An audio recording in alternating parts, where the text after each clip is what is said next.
অদক্ষ, এই ধরনের অযোগ্য কিছু উপদেষ্টা আজকে এই দেশটাকে ধ্বংসের দ্বার প্রান্তে নিয়ে যাচ্ছে।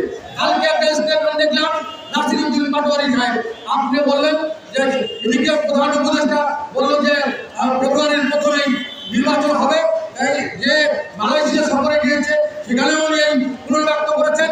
অথচ নাসিরউদ্দিন পাটোয়ারি গতকালকে বলছেন এই বাংলাদেশে ফেব্রুয়ারিতে কোনো নির্বাচন হয় না।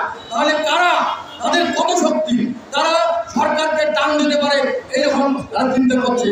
এইভাবে যদি চলতে থাকে, জামাতে ইসলাম বলছে পিআর পদ্ধতি ছাড়া নির্বাচন হয় না।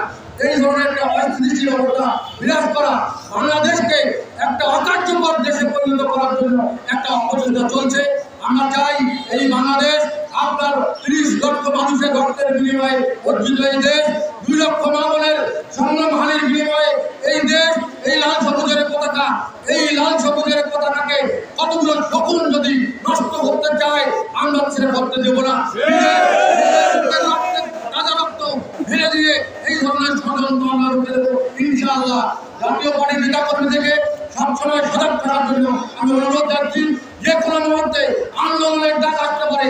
সেই আন্দোলনে সব উপজেলা, সব ইউনিয়ন এবং জেলা মহানগর সকলে মিলে আমরা একটা জোরালো আন্দোলন গড়ে তুলব অন্যায়ের বিপক্ষে।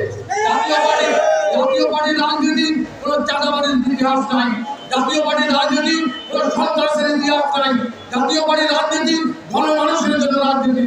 আমরা কোনো সহিংসতা চাই না, কিন্তু কেউ যদি সহিংসতা করতে চায় তাকে আমরা চাই না।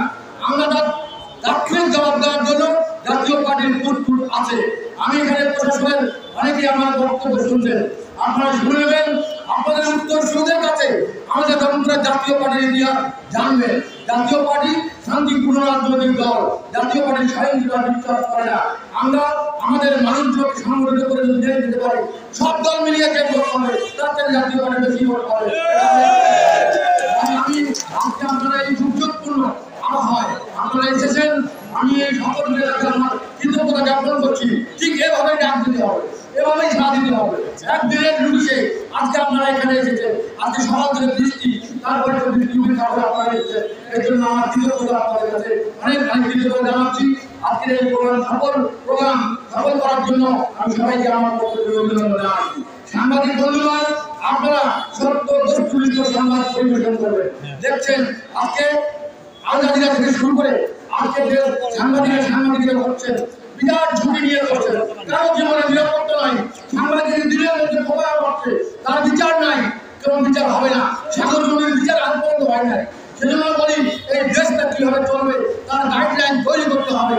আমি সেই জন্য সকলের সহযোগিতা কামনা করে আমি সবাইকে আমার পক্ষ থেকে আবারও সালাম জানিয়ে, আর এই যে দালাল তিনটা আছে 5-7 এই দালালদেরকে অবাঞ্ছিত ঘোষণা করে আমার বক্তব্য আমি এখানে শেষ করছি। আল্লাহ হাফেজ। আসসালামু আলাইকুম।